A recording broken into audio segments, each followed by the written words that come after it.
Assalamualaikum warahmatullahi wabarakatuh.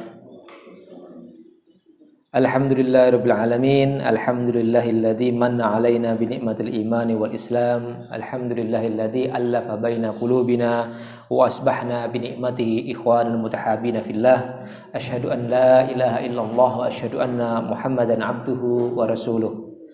Jamaah yang dimuliakan Allah Subhanahu wa taala, alhamdulillah kita bersyukur pagi hari ini kembali Allah memberikan kesempatan kepada kita untuk bisa mewujudkan salah satu nasihat, salah satu pencerahan dari Rasulullah Muhammad SAW ketika beliau bersabda, "Au kama qala Rasul, khairul amali adwamuha wa in qalla." Sebaik-baik amal perbuatan itu adalah sesuatu yang terjaga kontinuitasnya walaupun dia sedikit. Jadi alhamdulillah hari ini kita bisa berupaya sekuat tenaga menjaga kesinambungan upaya kita untuk memakmurkan musola kita. Ini harus kita syukuri. Yang kedua, materi yang akan kita bahas pada kesempatan pagi hari ini adalah materi yang sangat-sangat muhim itu urgent. Kenapa? Karena dia adalah sesuatu yang bisa menentukan hitam putihnya kita nanti di depan Allah Subhanahu wa taala. Jadi suatu ketika Rasulullah menegaskan begini. Innallaha kama qala Rasul.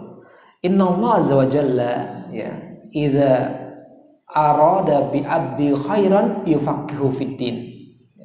Atau dalam satu takbir, satu bahasa yang lain dikatakan man yuridillahu bi khairan yufaqihu fiddin. Barang siapa ingin kebaikan, barang siapa yang Allah kehendaki, ya, barang siapa yang Allah kehendaki kebaikan untuknya, maka Allah itu akan kasih kesempatan kepada hamba ini untuk mudah memahami agama ini. Dibukakan jalan untuk ternyata seperti itu ya. Ternyata seperti itu. Kadang-kadang dalam kehidupan kita kayak perasaannya ya sudah sholat kita laksanakan setiap datang waktu sholat. Akan tapi kadang-kadang kita ternyata ada tabir yang kemudian itu sesuatu yang mestinya menjadi ruh dari pemahaman kita terhadap sholat, rupanya selama ini belum tersentuh. Dan hari ini alhamdulillah Allah kasih kesempatan kepada kita untuk nakifu waqfatan. Kita mencoba untuk duduk bersama sejenak untuk apa? Untuk merefresh kembali bangunan pemahaman tentang sholat kita.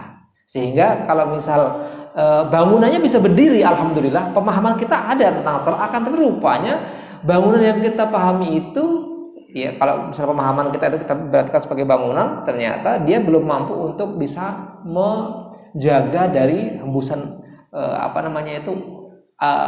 angin yang ekstrim dari luar, sehingga masih banyak lubang-lubangnya. Makanya kemudian pemahaman kita itu kita coba untuk kita refresh kembali, untuk kita tutup bolong-bolong yang masih ada. Baik, hari ini materi kita insya Allah berjudul Makanatus Shalah fil Islam.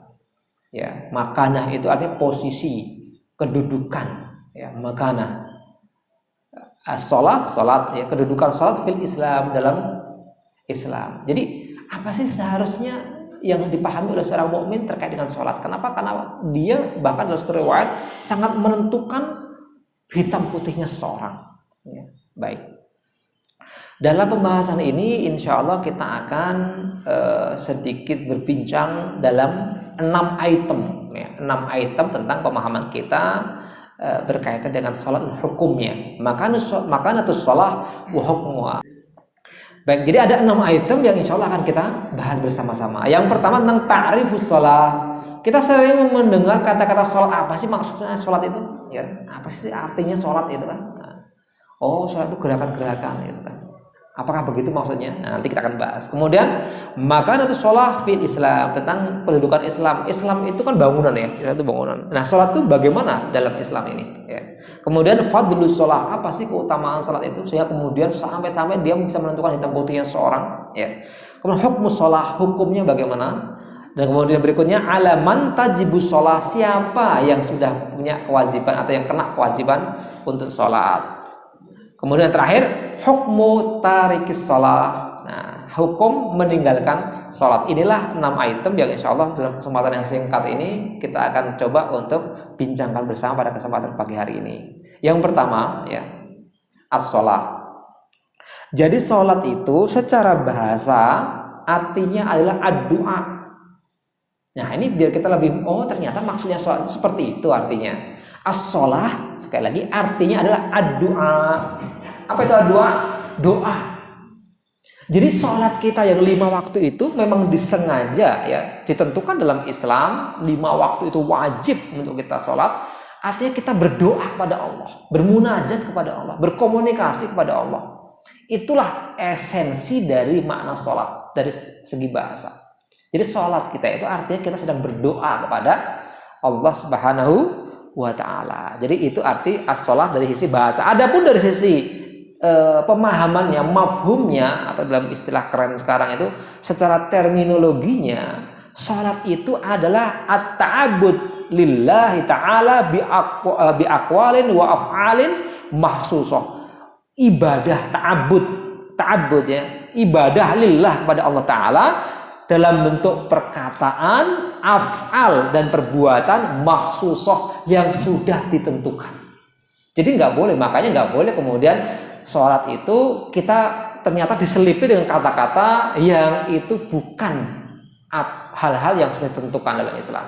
Sekali lagi, oleh karena itu kalau misalnya ada seorang, karena dia definisinya itu adalah ibadah kepada Allah berupa perkataan dan perbuatan makhsusah yang telah ditentukan, maka segala sesuatu pergerakan dalam sholat yang tidak dicontohkan oleh Rasulullah maka itu dilarang atau tidak boleh, bahkan bisa membatalkan sholat itu. Atau ternyata diselipi dengan ngobrol atau ngomong atau apa segala macam, pas lagi sholat ada yang berisik, jangan gitu. Nah ini bukan bagian dari hal-hal yang harus ditentukan ya.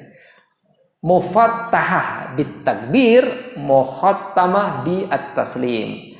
Diawali dengan takbir dan diakhiri dengan salam. Jadi itu yang menjadi definisi dari as-sholah. Selain sholat itu secara umum itu memiliki makna ad-doa ya, akan tapi secara terminologi definisinya adalah at-ta'abbud lillah, penghambaan diri kepada Allah dengan cara melafadzkan kata-kata dan dengan perbuatan tertentu yang dimulai dengan takbir Allahu Akbar dan diakhiri dengan taslim atau assalamualaikum.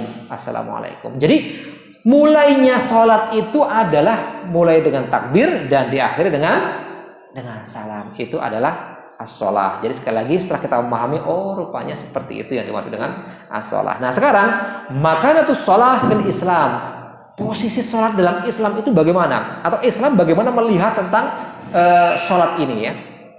Yang pertama ya, kita bisa sub itemnya di bawah subjudul posisi sholat dalam Islam itu ada 4. Yang pertama, as-sholah itu adalah ar-ruknus tsani min arkan Islam. Dia rukun yang kedua dari rukun Islam. Sudah sangat ma'ruf sekali hadisnya, buniyal Islamu ala al-khams. Islam itu ditopang, dibangun dengan 5 pilar. Buniyal Islamu, dibangun al-Islam ala khams dengan 5 pilar. 5 pilar ini yang pertama sebagaimana kita katakan syahadah, yang kedua adalah as-sholah, persaksian. Yang pertama syahadah, kesaksian. Asyhadu an la ilaha illallah. Ya Allah, saya bersumpah, saya bersaksi bahwa tidak ada Tuhan kecuali Allah, satu-satunya zat ya.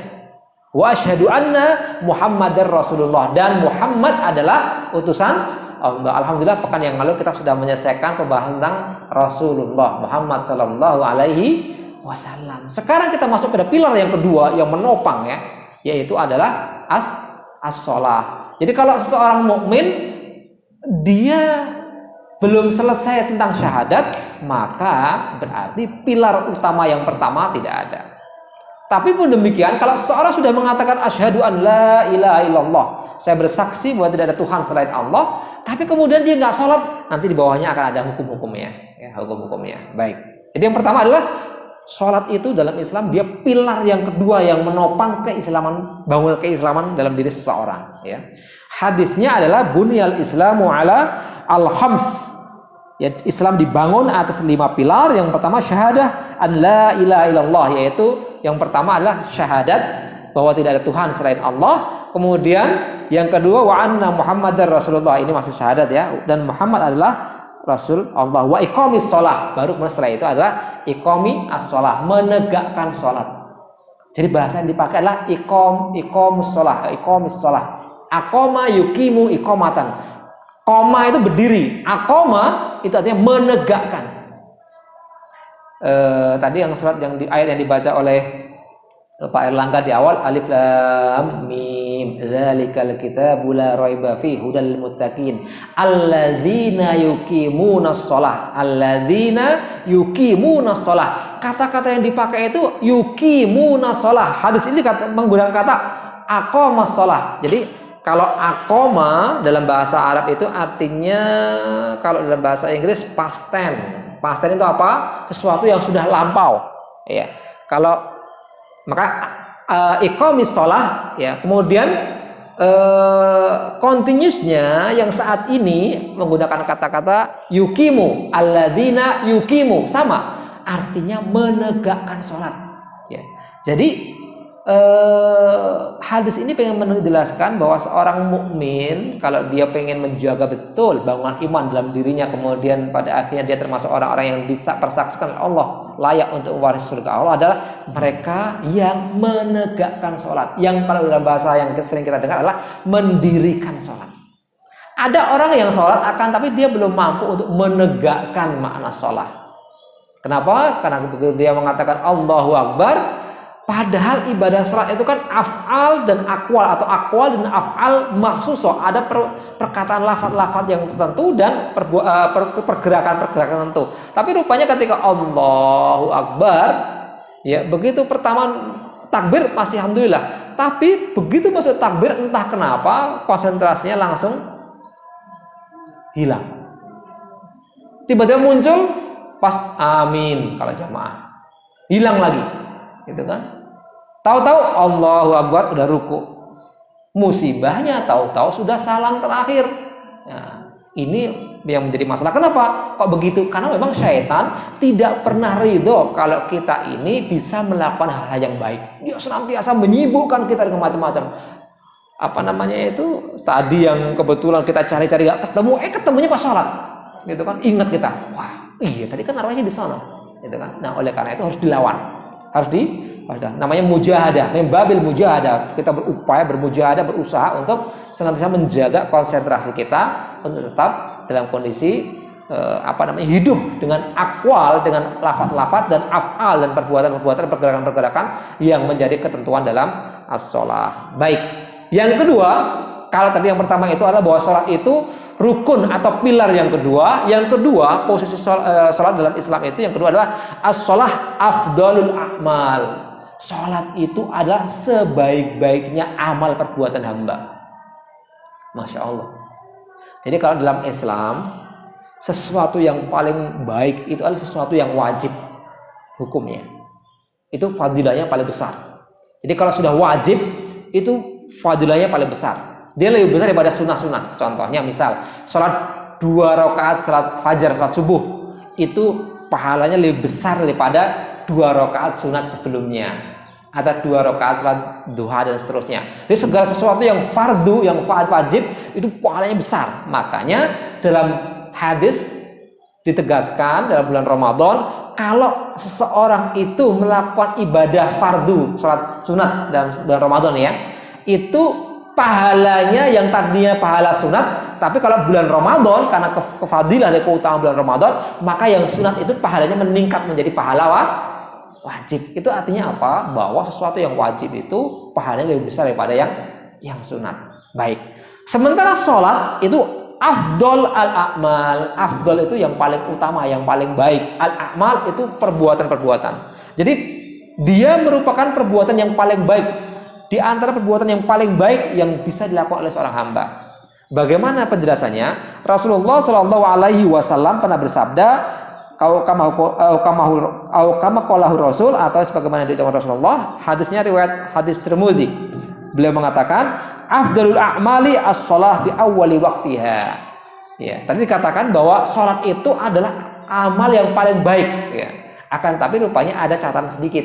Yang salat yang bagaimana yang dikategorikan yang paling baik itu, yang dikategorikan yang paling baik rupanya Rasul menjelaskan afdalul a'mal, sebaik-baiknya amal perbuatan hamba adalah as-salat, adalah salat. Salat yang bagaimana? Fi awwali waqtiha. Salat yang dikerjakan di awal waktunya. Karena kan salat kan ada interval waktunya.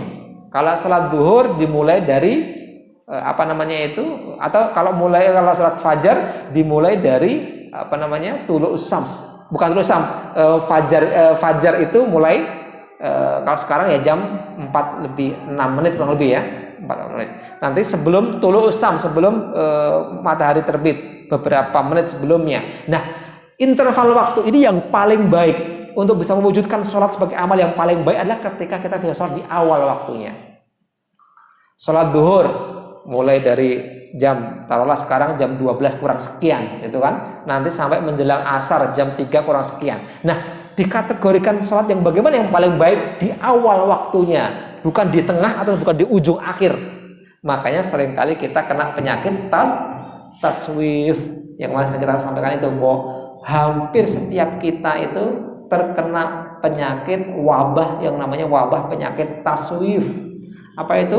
Mari kita katakan wabah penyakit taswif itu berasal dari kata saufa. Saufa itu dalam bahasa Arab artinya akan, adalah entar aja lah, penyakit entar lagi lah, sebentar lagi dah, masih ada waktu, entar lagi lah, nunggu jam 1 lah, masih ada waktu lagi, setengah 2 lah, wah entar lagi sibuk, lagi seru nih, browsingnya lagi mantep nih, jam 2 jam 3, waduh tinggal 10 menit udah ada.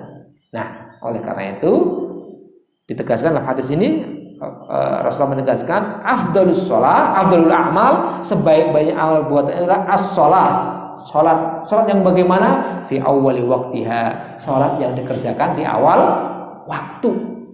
Makanya kita harus bersemangat sama-sama salat.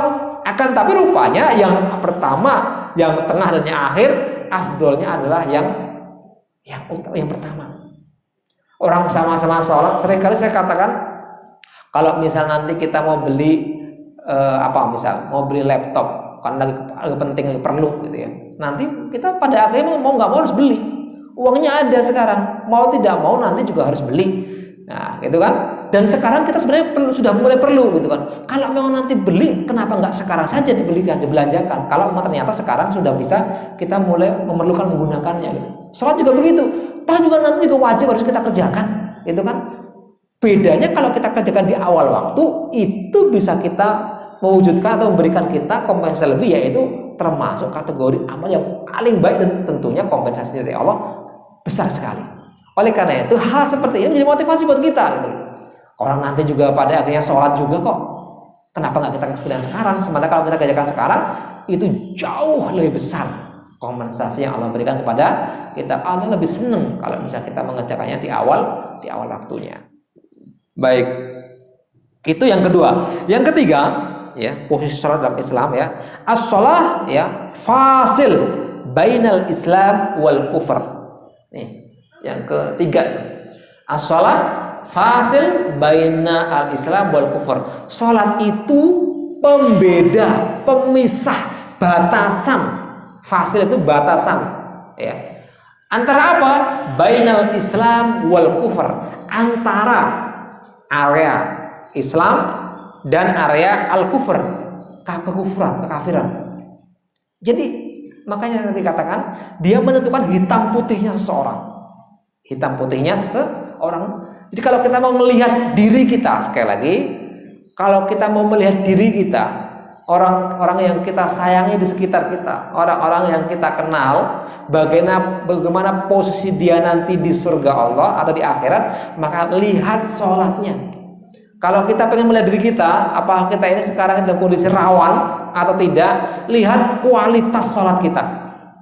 Kalau kita ternyata kualitas sholatnya itu masih ya asal sekedar isqatul wujub, sekedar menggugurkan kewajiban itu luar biasa bagus menggugurkan kewajiban. Akan tapi kalau misalnya sholatnya sekedar sholat ya, dan musibah kalau ternyata saya beberapa kali ketika bertemu dengan seseorang karena ada kepentingan itu kan saya tanya, Bapak Ibu sholat? Bapak Ibu sholat? Kadang-kadang. Bapak Ibu sholat? Enggak. Miris kita. Kenapa? Karena dia itu fasil. Dia adalah pemisah antara area Islam dan area kufur, keingkaran. Fasil baina al-Islam wal kufur. Kalau Nabi Sallallahu Alaihi Wasallam, Rasulullah pernah bersabda yang diriwayatkan oleh Imam Muslim. Apa sabda beliau? Inna bainar rajuli wa bainas syirki wal kufri tarkus salat. Kata Rasulullah, sesungguhnya antara seseorang dan kesyirikan serta kekafiran itu adalah tentang tarkus salat, meninggalkan salat. Jadi meninggalkan salat itu, makanya Masya diwanti-wanti betul, jangan sampai ada kita atau orang-orang yang kita sayangi sampai nggak sholat. Sekali lagi, sampai tidak sholat. Dan sebaliknya, kalau kita mampu menjadi sebab seseorang itu yang tadinya nggak sholat menjadi sholat, Masya Allah, pahalanya besar sekali. Misalnya kita, alhamdulillah hari pagi ini kita mendapatkan pencerahan bersama. Kita dapat bincang-bincang tentang sholat. Kita semakin mafahimnya, pemahaman tentang sholat itu semakin utuh. Kemudian kita mencoba untuk bisa mentransformasikan pemahaman ini kepada orang lain. Kita lihat orang-orang di sekitar kita. Ya Allah, ada di antara orang-orang yang kita sayangi, rupanya sholatnya masih bolong-bolong. Kita berusaha sekuat tenaga untuk mengingetin dia dengan cara yang baik. Pelan-pelan disadarkan, terus bersabar, dibantu dia. Sampai kemudian dia bisa ikut sholat, Masya Allah. Pahalanya apa? Li ayyahdiyallahu bika rajulan wahidan khairum minad dunya wa fiha. Kata Rasulullah, kama qala Rasul, kalau engkau bisa menjadi sebab orang lain itu mendapatkan hidayah dalam hal ini sholat, maka Allah sudah siapkan pahala khairum minad dunya wa fiha. Terus pahalanya apa? Lebih baik daripada dunia dan seisinya. Ini hadis sahih. Bayangkan coba, kita sekarang berusaha sekuat akan mengejar dunia, berangkat pagi-pagi, pulang sampai malam, nggak pernah melihat matahari, gitu kan? Kenapa? Karena begitu berangkat sudah masih gelap, sampai di kantor nggak keluar dari kantor, pulang sudah gelap pula, gitu kan? Tapi penghasilannya masih bisa dihitung, angkanya masih kelihatan, sekian juta. Tapi kalau kita menjadi sarana orang lain dan itu terbuka setiap saat bisa kita kerjakan di tempat kerja kita banyak berinteraksi dengan kawan-kawan, mereka sholatnya masih bolong-bolong, justru ini jadi semangat buat kita. Wah, alhamdulillah ya Allah, Allah kasih kesempatan ini, momen buat saya untuk apa? Untuk mengejar dapat kompensasi kebaikan khairum minad dunya wa ma fiha. Pahalanya, kebaikannya itu lebih baik dari dunia seisinya. Kalau tadi kita kerja luar biasa habis-habisan, hasilnya masih bisa dihitung angkanya. Kalau ini khairum minad dunya wa ma fiha, lebih baik dari dunia dan seisinya. Semua yang diperebutkan oleh anak manusia saat ini itu nggak sebanding dengan pahala kalau kita mampu menjadi sarana orang lain mendapatkan hidayah Allah Subhanahu wa taala. Masya Allah, semangat kita jauh-jauh pun kita kejar, kita jaga istiqomahnya. Kenapa? Kalau misal ternyata ini kan kita bicara beberapa kata dari mulai jam 5:30 tadi itu sampai nanti saat lagi kita akhiri, ada banyak hal-hal positif. Kalau sampai ada di antara yang kita bincangkan ini nyantol di kepala kita, di hati kita, lalu kita teruskan, kita teruskan kepada orang lain, jangan salah. Bukan hanya mereka yang meneruskan ke orang lain yang pahala, kita semua yang pahala. Kenapa? Karena kita saling menguatkan untuk menjaga sunnah Rasulullah. Saling ya Allah, saya berusaha untuk menjadi inspirasi orang lain, walaupun dalam kondisi capek, dalam kondisi agak sedikit lelah, tapi saya jaga istiqomah untuk bisa terus memakmurkan musola. Kemudian orang lain ada di antara anggota jamaah kita bertemu dengan koleganya, berbincang-bincang, orang lain menjadi inspirasi, dapat hidayah, insya Allah itu pahalanya sampai kita semuanya. Keberkahan jamaah, yadullahi ma'al jamaah, bahwa Allah bersama dengan jamaah, bersama-sama, luar biasa. Baik, Yang ketiga, yang keempat, ya, yang keempat adalah as-shalah amudul Islam. Ya, amudul al-Islam. Fa'alaiha ba'da tauhid yubna al-Islam. Jadi salat itu adalah amud, dia adalah pilar penyangga al-Islam dalam diri seseorang. Dia posisinya setelah tauhid atau syahadah yang tadi sudah kita bahas di awal. Qala Nabi sallallahu alaihi wasallam, Rasulullah pernah bersabda, ya. Hadis ini diriwayatkan oleh Imam Ahmad. Bunyinya begini. Ra'su hadzal amri al-Islam, ya.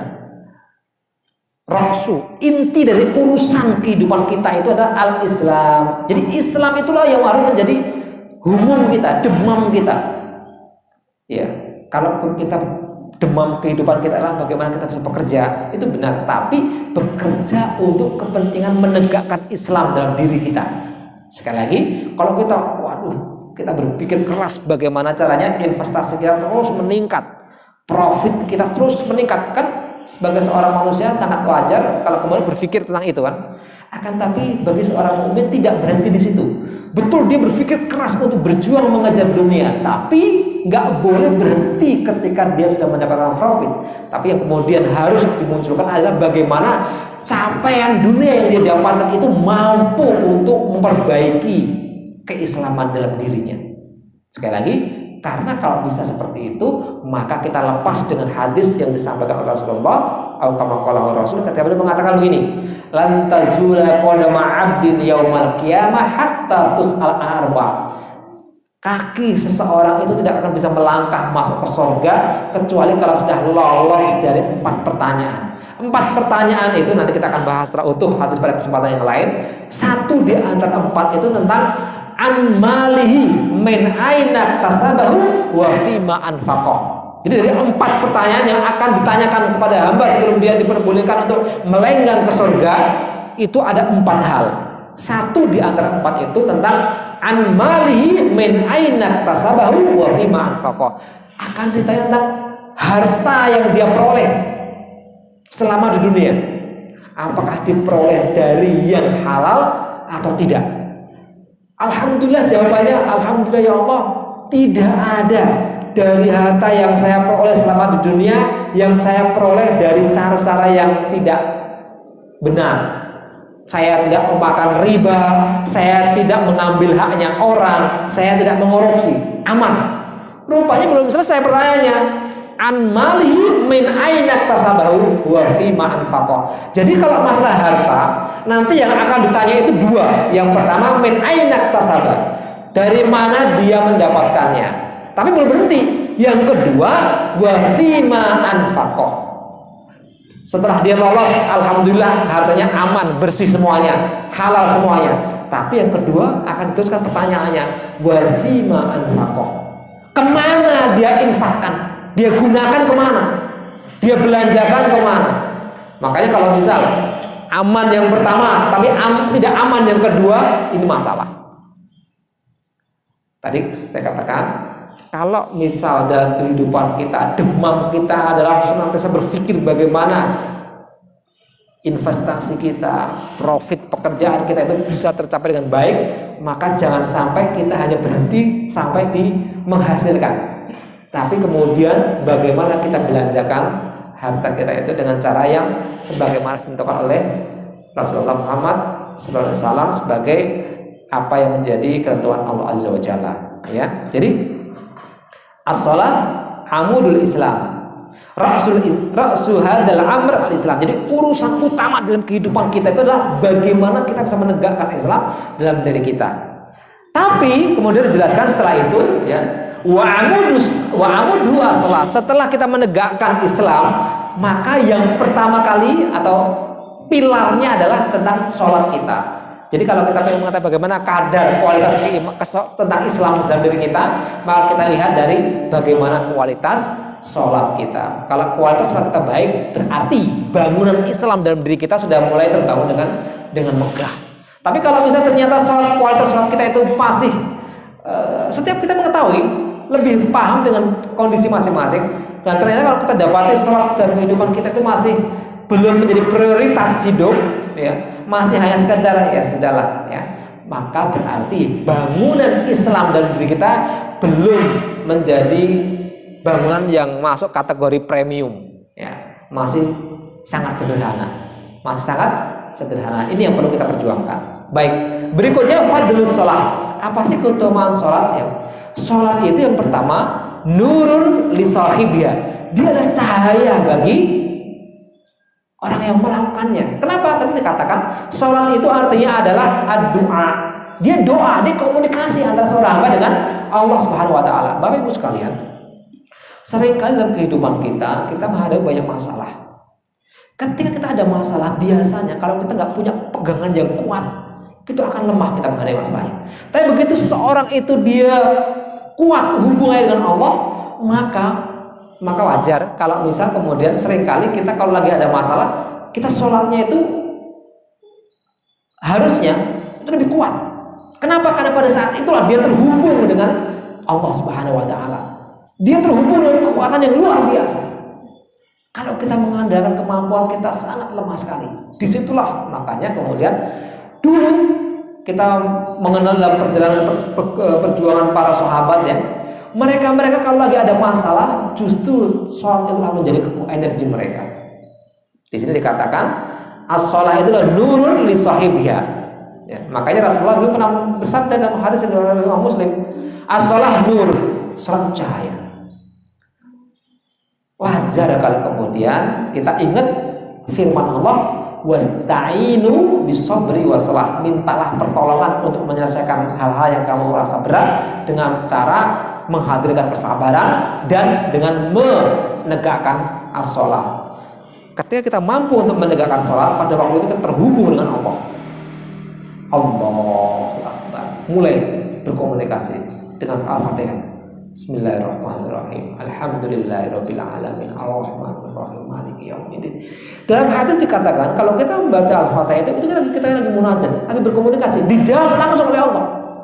Ini akidah kita, keyakinan kita. Begitu Allahu Akbar. Bismillahirrahmanirrahim. Alhamdulillahirabbil alamin. Allah akan jawab. Jadi langsung kita bayangkan, hadirkan dalam diri kita, dan itu benar. Karena itu hadis. Allah akan menjawab kita. Makanya pada waktu itu penting buat kita minimal Al-Fatihah kita coba buka apa sih artinya. Karena itu 17 kali sehari kita baca. Dan pada saat itu juga Allah membalas apa yang kita katakan. Berkomunikasi. Sayang kalau misal 17 kali kita baca dan itu energinya, kemudian artinya kita tidak coba untuk buka. Dia nggak sulit. Apa sih artinya? Bismillahirrahmanirrahim. Ya, alhamdulillahirabbil alamin. Arrahmanirrahim. Alhamdulillah ini kajiannya sudah kita selesaikan ya ini ya. Mungkin ada filenya ya, nanti dibuka lagi. Kalau kita mengetahui artinya, insya Allah akan lebih mudah untuk tidak hilang itu konsentrasi kita, fokus kita tadi itu. Kenapa? Karena kita ikuti begitu Allahu Akbar. Kita baca, pikiran kita mengikuti apa yang kita baca, kita lantunkan. Oh, begitu. Akan ada energi yang luar biasa. Dan kata Rasulullah, as-shalah nurun. Ya, salat adalah cahaya. Berikutnya, as-shalah kafarah lil khotoya. Salat itu juga mampu menjadi pencuci dosa. Makanya as-shalawatul khams al-jum'ah ila jum'ah wa ar-ramadan ila ramadan mukaffiratun lima bainahuma. Antara salat satu dengan salat yang lainnya itu dia akan bisa menjadi pencuci dosa. Semakin baik kualitas salat kita, maka semakin ringan kita berjalan. Kenapa? Karena begitu ada dosa yang nempel-nempel, kemudian kita sholat, mulai bersih lagi, ringan kita untuk berjalan. Tapi begitu kita sholatnya nggak baik, nambah terus bercak-bercak hitam, menoda hitam dalam hati kita, semakin berat kita melangkah dan semakin sulit hidayah Allah itu masuk dalam hati kita. Kenapa? Karena semakin pekat, nggak dicuci. Kayak seperti naik mobil itu, mobil yang kaca depan itu kalau misal nggak rajin kita mencuci jamur-jamur yang nempel, kemudian ternyata kita pakai terus dan suatu ketika hujan turun karena banyak jamurnya di depan, kena air walaupun sudah pakai wiper gitu ya, di ini akan tapi masih silau, nggak mudah untuk, nggak jernih. Hati kita juga begitu. Kalau kita nggak rajin-rajin mencucinya dengan sholat, maka hidayah Allah itu sering kita dengar, tapi nggak sampai ke hati, nggak bisa sampai ke hati. Padahal masya Allah setiap Jumat ikut sholat Jumat, dengerin khutbah, itu kan. Setiap banyak sekali orang yang ngasih nasihat, tapi nasihat-nasihat baik, untayan-untayan hikmah itu kita dengar tapi nggak mampu sampai ke hati. Kenapa? Karena hati kita rupanya belum tercuci, masih banyak jamurnya, dan sehingga menghalangi untuk bisa masuknya hidayah Allah Azza wa Jalla. Baik, berikutnya, nah ini yang terakhir, slide yang terakhir. Kalau tidak selesai, nanti kita akan teruskan pada pekan yang akan datang. Ya. Wa qala ara'aitum law anna nahra bi babi ahadikum yaktasilu minhu kulla yawm khamsa marrat hal yabqa min daraihi ya syai' qalu la yabqa. Ini hadis, ini ada penjelasan tadi itu. Kalau misal ternyata misal di depan atau di dekat rumah kita itu ada sungai yang sangat jernih, kemudian setiap 5 waktu kita mencoba untuk memanfaatkan air yang jernih itu untuk mandi, kira-kira bersih nggak tubuh kita? Pastinya akan bersih. Yang ketiga, fadilah keutamaan sholat dalam kehidupan kita adalah as-sholat sababun lidukhulil jannah. Sholat itu menjadi sebab kita untuk bisa masuk ke surga Allah Subhanahu wa taala. Surga itu dijelaskan mala ainun ra'at wala udhunun sami'at wa ma khatara ala qalbil basar. Kalau kita berbicara kenikmatan surga itu, maka definisinya kenikmatannya bagaimana? Definisi kenikmatannya ada mala ainun ra'at. Mata kita nggak pernah melihat keindahannya. Saya sering kali menyampaikan, dan mungkin dari forum-forum di AdLois juga sering kita sampaikan, kenikmatan surga itu mala ainun ra'at. Mata kita nggak pernah melihatnya. Kadang-kadang kalau kita belum pernah merasakan, tapi kita pernah melihat. Suatu ketika kita ada perjalanan ke luar negeri misalkan, kemudian sempat transit atau sempat berkunjung ke beberapa tempat-tempat yang kata orang itu sangat luar biasa indahnya. Tapi kenikmatan surga melampaui itu. Kenapa? Karena mata kita nggak pernah melihat keindahan itu. Mala ainun ra'at wala udhunun sami'at. Bahkan cerita orang aja kenikmatannya nggak pernah kita dengar. Kadang-kadang kalau dalam kehidupan kita mendengar, wah orang cerita bagus banget, indah banget, ya. Kita melihat langsung atau kita pernah mendengar orang menceritakannya. Nah, nikmat surga nggak pernah kita lihat dan belum pernah kita mendengar seperti itu. Wa ma khatara ala qalbil basar. Bahkan belum sempat terdetik dalam hati kita akan seperti itu keindahannya. Jadi melampaui indera kita. Makanya dikatakan dalam hadis ini, as-shalah sababun lidukhul jannah. Salat itu menjadi penyebab kita mendapatkan keindahan yang tadi itu. Jadi kalau kita misal bercita-cita, bukan bercita, berkeinginan sebagai seorang manusia, dan itu boleh. Ya Allah, saya pernah di internet melihat ada satu kota yang indah sekali. Nah, kita pengen ke sana. Atau kita pernah mendengar, ya Allah, saya itu katanya di Dubai itu ada Burjul Khalifah, tower yang paling tinggi, saya pengen melihat dari atas. Sebagai manusia boleh-boleh saja mungkin. Kenikmatan itu belum apa-apa dibanding dengan kenikmatan surga yang dikatakan ada mala ainun ra'at wala udhunun sami'at wa khatara ala qalbil basar. Itu juga kenapa ya Rasulullah ketika diiming-iming oleh dunia nggak bergeming sedikit pun, karena beliau tahu nggak sebanding sekali dengan apa yang Allah sudah siapkan. Makanya beliau rela untuk tetap tegar menjadi contoh pada umat ini, walaupun sudah diampuni dosanya, tapi malam-malam beliau bangun salat qiyamul lail sampai bengkak kakinya. Beliau rela walaupun pokoknya sudah dijamin masuk surga, akan tapi kemudian setiap Senin Kamis salat sunat, menjaga tidak makan kecuali kalau lapar. Coba ya, tidak makan kecuali kalau lapar. Jadi bukan kemudian wah kesempatan nih makan kulineran macam-macam. Boleh kulineran, akan tapi tidak boleh kalau kemudian berlebihan. Gitu. Baik. Sekarang hukum sholat. Ya. Hukum sholat. Apa hukumnya sholat itu? As-sholatu khams wajibah bil kitab wa sunnah wal ijma. Salat 5 waktu itu hukumnya wajib berdasarkan Al-Qur'an, hadis dan ijma ulama. Karena wajib, kalau meninggalkan nanti ada ketentuannya. Bagaimana kalau meninggalkannya karena malas-malesan? Berbeda hukumnya kalau meninggalkan karena dia itu memang saya mengimani syahadat, saya mengimani ya benar puasa, tapi saya nggak mengatakan wajib kalau sholat. Nah, ada hukumnya lagi ya. Karena ada nanti dalam pembahasan fikih itu dibagi-bagi lagi. Ya. Baik. Untuk dalil-dalil tentang kewajiban sholat saya pikir sudah cukup.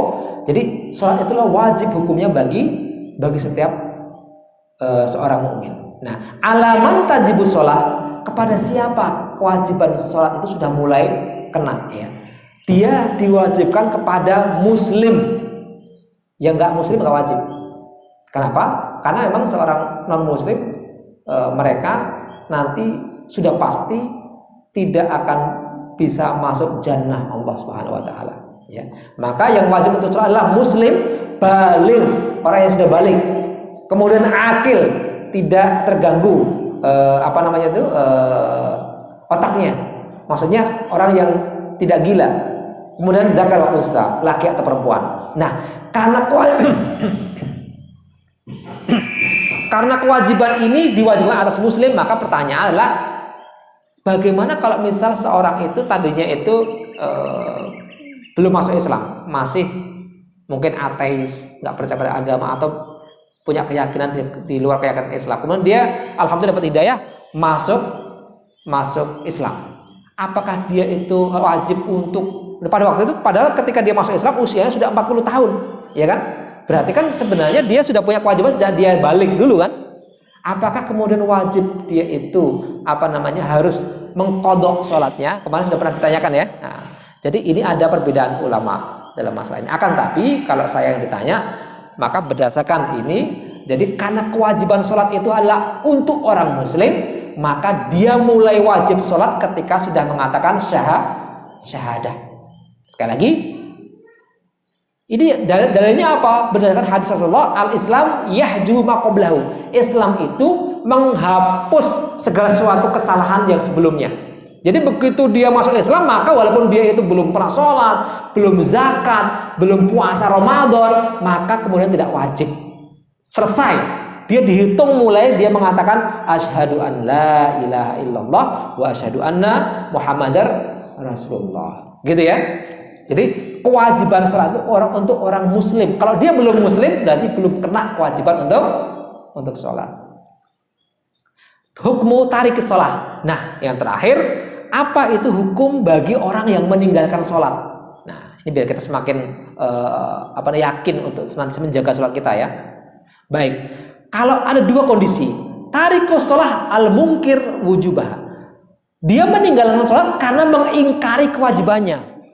Kalau misalnya ada seorang, dia itu mengatakan Islam, tapi dia nggak sholat karena dia mengingkari bahwa itu nggak wajib, gitu ya. Dalam kondisi seperti ini, yu'allam, ya, yu'allam, dia dikasih pemahaman, dikasih pembelajaran bahwa sholat itu posisinya seperti ini. Kalau dia itu jahil, kalau dia itu mengatakan nggak mengingkari kewajiban sholat gara-gara dia nggak tahu, dalilnya nggak tahu, gitu ya.